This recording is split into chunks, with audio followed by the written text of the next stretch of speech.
The film begins with the aftermath of a war, with Joshin devastated and sinking into deeper despair as the prospects for survival dwindle. However, this situation presents an opportunity for some rulers to seize power by hiring the best assassins in all of Joshin to eliminate anyone they desire. Meanwhile, the scene then shows Lee Nun, who is known as the best hitman in Joshin at the moment. However, very little is known about him, so no one knows who Lee Nun really is or whom he works for. What is certain is that his targets always end up dead, indicating that Lee Nun has never failed in his mission. One day, Lee Nun received an assignment to kill an official, but the official had already learned about this and prepared his best men to confront Lee Nun. However, Lee Nun easily defeated them, which made the official realize that he could not escape, so he tried to negotiate with Lee Nun with a large bribe. Unfortunately, Lee Nun refused, which made the official angry and threatened that his family would never let Lee Nun live in peace and that they would hunt him down even to hell. In the end, Lee Nun ignored this and promptly killed the official. Unexpectedly, Lee Nun suddenly experienced chest pain, and he decided to see a physician. At that moment, it was revealed that Lee Nun had a blood vessel blockage affecting his heart. To prevent it from worsening, the physician advised Lee Nun to avoid using his fighting techniques and to refrain from engaging in intimate relations with the opposite sex. If Lee Nun insisted on doing either, he could die. Hearing this, Lee Nun asked about a remedy for his condition, and the physician mentioned that he had read about a plant called mshorror, which might be able to cure his illness. However, the physician was not certain about this. Afterwards, as a precaution against the recurrence of his condition, the physician gave him painkillers but warned him not to consume too much, as it could cause his heart to explode. After leaving the physician's place, Lee Nun went to a brothel and engaged in intimate relations there, ignoring the physician's advice. On the other hand, the physician was visited and threatened by assassins targeting Lee Nun, forcing him to reveal details about his illness. After that, the assassins went straight to where Lee Nun was, surprising him with their arrival, so Lee Nun immediately got up to leave. However, it turned out that a prostitute named Yul was also an assassin targeting him. At that moment, Lee Nun managed to injure one of her eyes and eliminate the other assassins. However, because of the fight and his previous intimacy with the prostitute, his illness flared up again. A year later, Lee Nun is now in the northern region of Joshin, near Mount Jangnam. While resting, he is teased by children there who take his belongings. Shortly after that, Lee Nun, now without any possessions, sees a woman about to be attacked by 3 thugs. When he tries to help her, Lee Nun is easily defeated. It could be because Lee Nun has not yet recovered from his illness, or perhaps he is deliberately holding back his abilities to protect his identity as the best assassin. Afterwards, the woman named Shan Hong invites Lee Nun to her house and quickly provides him with food.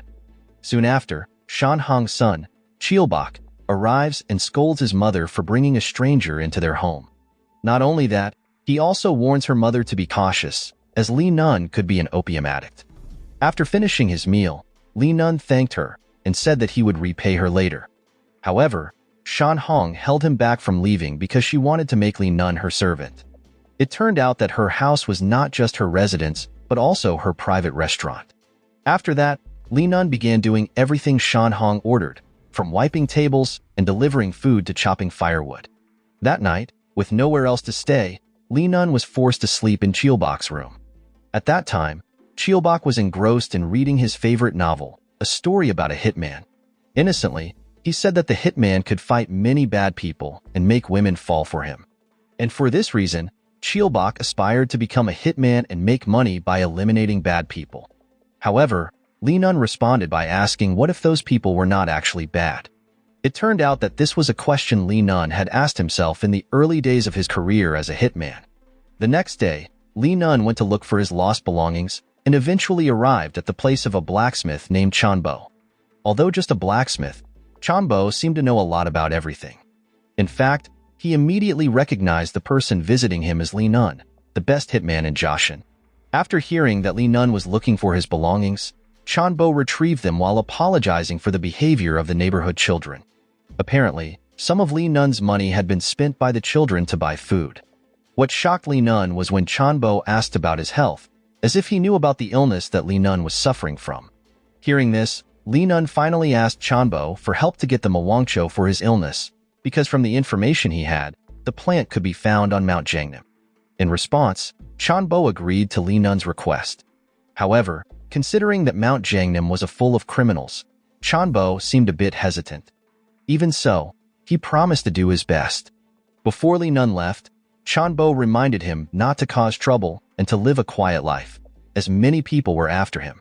Hearing this, Li Nun returned to Shan Hong's eatery and immediately began training to become a professional servant, with the most difficult challenge being learning to smile.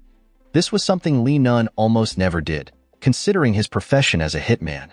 On the other hand, a judge was seen punishing officials deemed incompetent in leading the city. It was known that the city was now controlled by bad people who even ran gambling and opium businesses.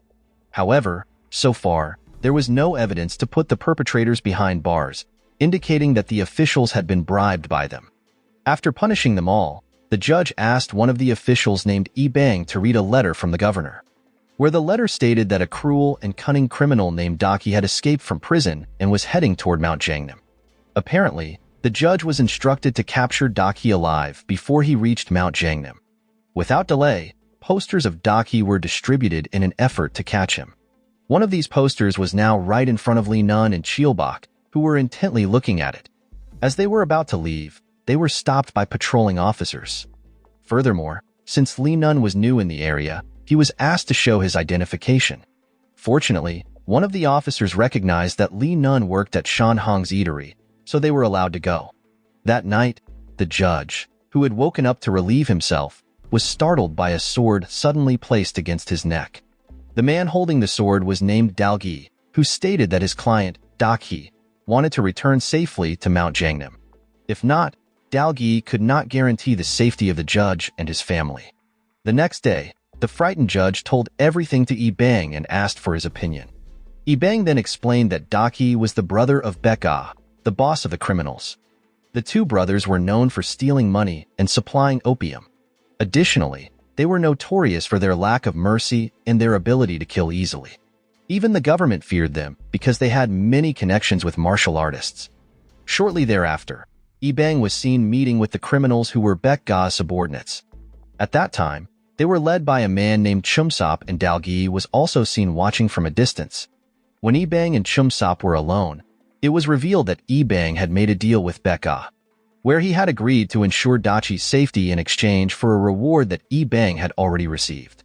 However, the reward did not match their previous agreement, and Becca even threatened Yi Bang. Nevertheless, Yi Bang remained calm and tried to provoke Chumsop, saying that if Daki returned, his current position would be jeopardized. On the other hand, while Shan Hong was closing her restaurant, Daki and his men suddenly arrived. At that moment, they behaved obnoxiously, forcing Shan Hong, Li Nun, and Chielbach to smile, even though the situation was very tense. From the moment they arrived, Chielbach realized that the man was Daki, the same as the one on the poster he had seen earlier.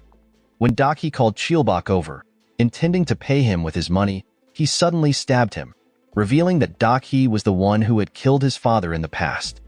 This also explained why Chielbach was so determined and brave to attack him.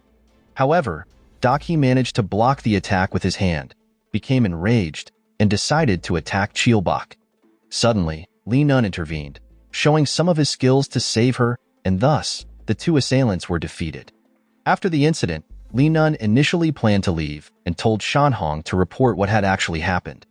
However, when Shan Hong mentioned that the criminals and officials in the city were working together, Li Nun decided against it. Reporting the incident would endanger Shan Hong and Chielbach. Therefore, he chose to bury the two bodies instead.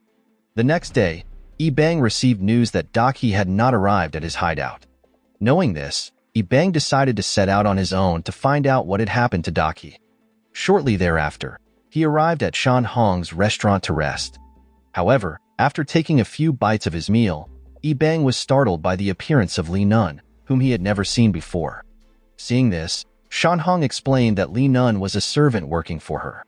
At that moment, Yi Bang questioned Li Nun about his place of origin, to which Li Nun briefly replied that he was from the southern region. Hearing this, Yi Bang chose not to pursue his curiosity about Li Nun. Instead, he asked Shan Hong about Daki, whom he had been searching for. Hearing this, Shan Hong pretended not to know, saying that she had never seen him. However, Yi Bang felt that something was off and decided to kidnap Chilbok to find out the truth. At first, Chilbok refused to admit that he knew anything about Dachi's whereabouts. But after being pressured, Dachi's and his henchmen bodies were eventually found.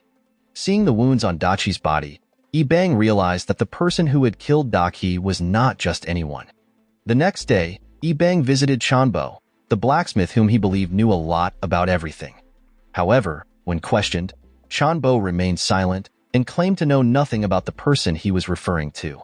Chanbo also stated that he had no obligation to report anything to him. Chanbo's words angered Yi Bang, who then ordered Dalgi to beat him. Despite the severe injuries Chanbo suffered, he still refused to reveal the truth, and he was even prepared to die for it. Seeing this, Yi Bang cunningly threatened to harm the children in the neighborhood where Chanbo lived.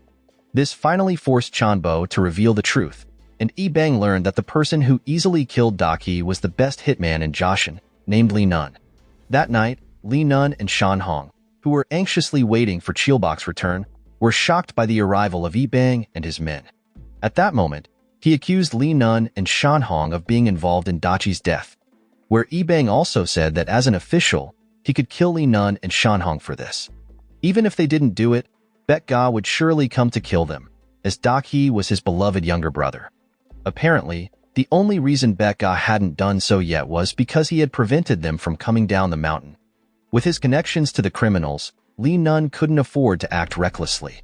However, Yi Bang instead ordered Li Nun to kill Bet Ga, with the reward being Chilbok's safety in the Mwangcho plant that he had been searching for all this time.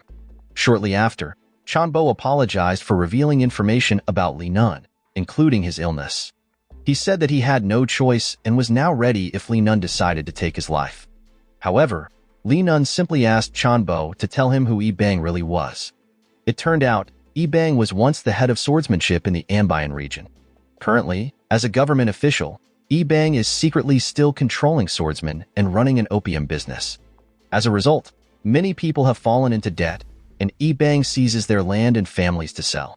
Moreover, he extorts the judge and uses him as a puppet. So, it can be concluded that the real ruler of the area is Yi Bang, although in the beginning, it appeared that the judge held power. Yi Bang does all of this without the judge's knowledge and awareness. However, at the same time, there is Bet Ga's group, which is very powerful and constantly threatens Yi Bang to stop his opium business. On the surface, it appears that Yi Bang and Bet Ga are not in conflict and even seem to collaborate frequently. However, Yi Bang secretly desires to kill Bet Ga because his opium business is threatened. Additionally, Dalgi has been Yi Bang's subordinate from the start, not Bet Ga's. And the reason for threatening the judge to let Dachi return safely was because it was part of the agreement between Yi Bang and Bet Ga, who wanted Dachi to return safely. After hearing Chanbo's explanation and learning more about the situation, Li Nun decided to proceed with his agreement with Yi Bang to kill Bet Ga. If Yi Bang breaks his promise regarding Chilbok and the Mwangcho as the reward, Li Nun will not hesitate to take his life. Elsewhere, Chum Sop was angry with Yi Bang for sending Li Nun to kill his boss, because he was actually wanted to return to his hideout quickly to save Bet Ga. However, Yi Bang persuaded Chum Sop to work with him and allow Bet Ga to be killed by Li Nun. Yi Bang also told him that with Bet Ga's death, Chum Sop would automatically become the boss of the criminals. So, all Chum Sop needed to do was let Li Nun do his job. Afterward, Chum Sop only needed to fulfill his duty as a subordinate by eliminating the person who killed his boss. This way, not only would help him become the new boss, but he would also maintain his reputation as a loyal subordinate. This reveals how cunning and manipulative Yi Bang is, as he can turn a difficult situation into an advantageous opportunity. Not long after, Li Nun arrived at Bet Ga's hideout, and he immediately took down the guards one by one. He then ambushed Bet Ga, who was busy with women. However, Bet Ga was not at all surprised by his arrival, as he even guessed that the person who sent Li Nun was Yi Bang. Calmly, Bet Ga approached Li Nun with the intent to intimidate him, but suddenly attacked Li Nun and pulled the sword out of his own body. At that moment, Li Nun was shocked to see Bet Ga effortlessly pull the sword from his stomach without showing any signs of pain. Nonetheless, he eventually managed to kill Bet Ga. After Bet Ga's death, as planned, Chum Sop and his men immediately surrounded Li Nun from two different sides, while Yi Bang watched from a distance with an evil smile on his face. Li Nun then tried to eliminate them all, but instead, he fell unconscious. Apparently, Yi Bang had anticipated that Li Nun would not last long due to his illness, so when he passed out, Li Nun was taken to Yi Bang's hideout. That night, while Li Nun was tied up with Dalgi guarding him, a man suddenly appeared, claiming that Yi Bang had sent him to cut Li Nun's Achilles tendons. However, before doing so, the man talked a lot and inadvertently revealed that he had killed Chilbok on Yi Bang's orders. Upon learning this, Li Nun became enraged and mercilessly killed the man. At the same time, Dalgi, who witnessed this, did not panic but instead seemed curious about Li Nun's skills. He even allowed Li Nun to free himself and challenged him to a duel. At that moment, Dalgi was confident that he could defeat Li Nun, especially knowing that he was not in his best condition. After that, a fight ensued, and despite his illness, Li Nun remained the best assassin in Joshin after successfully defeating Dalgi. After the fight, Li Nun found Chilbok's body and immediately took his home. Not long after, Li Nun returned to Shan Hong's place, and upon realizing that her son was no longer alive, Shan Hong was shocked and in disbelief. After that, while tending to Li Nun's wounds, Shan Hong spoke about Chilbok and her hopes that her son would have a better life than she did. However, with his death, those hopes and dreams were shattered, making the savings that Shan Hong had set aside for Chilbok useless. Therefore, with the money she had, Shan Hong begged Li Nun to avenge him, asking him to kill everyone involved in her son's death. If the money was not enough, Shan Hong was even willing to offer herself to Li Nun. The next day, Yi Bang was shocked to discover that Dalgi was dead and that Li Nun had escaped. At that moment, the person who had ordered Li Nun's head had arrived, ready to take him. That person was Yuul, a woman who had once tried to kill Li Nun but failed and lost one of her eyes. It turned out that Yi Bang had been working with Yuul to deliver Li Nun alive. Therefore, Yi Bang was deeply embarrassed to find out that Li Nun had fled. Fortunately, Yuul was not angry and seemed unfazed because she already knew that Li Nun would return. After that, in the midst of their conversation, news suddenly arrived that the criminals led by Chumsop were attacking, and they were not happy about it, feeling deceived by Yi Bang. This was related to the death of Bekga, which was part of his plan. Feeling that he couldn't win against so many criminals, especially since Dalgi had died, Yi Bang had no choice but to ask for Yuul's help. Fortunately, she agreed to help him. Outside the gate, as Chumsop and his men grew bored of waiting, Li Nun suddenly appeared and began attacking. After that, Yi Bang was shocked to see Li Nun slaughtering the criminals, leaving none alive. It turned out that Li Nun had taken painkillers to keep fighting, even though his illness had not yet healed.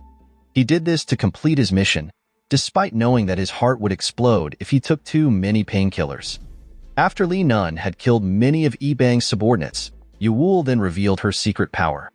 With the power of her eye, Yuul hypnotized Yi Bang's remaining men, giving them the courage to face Li Nun.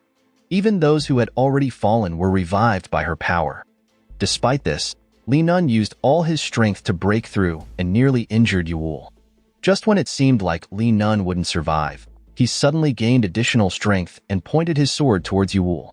Driven by his mission of vengeance for Chilbok's death, the various stabs and punctures with sharp objects no longer seemed to affect him. Seeing this, all of Yi Bang's men panicked and no longer dared to confront Li Nun. Even Yi Bang, who appeared terrified at that moment, was forced to promise his men a reward to face Li Nun. However, it was futile as Li Nun was no match for them. Feeling there was no way out, Yi Bang fled to escape Li Nun. However, Chanbo suddenly appeared, causing Yi Bang to run away again, only to be confronted by Shan Hong. Meanwhile, Li Nun continued his rampage, killing everyone, until eventually, it took a toll on his body and Li Nun collapsed. The next day, Shan Hong and Chanbo took Li Nun for medical treatment, where they tried various methods to save his life. But it was all in vain, as his body was now teetering between life and death. To make matters worse, Yi Bang, who had somehow survived, found out about this and forced Chanbo to lead him to Li Nun's hiding place. However, when Yi Bang went to ambush Li Nun in his room, he was not there. Instead, he was now behind Yi Bang. It turned out that Li Nun had recovered thanks to the Mwangcho plant that had been found earlier. Before killing Yi Bang, Li Nun asked who wanted him dead. Hearing this, Bang smiled widely, thinking he still had a chance.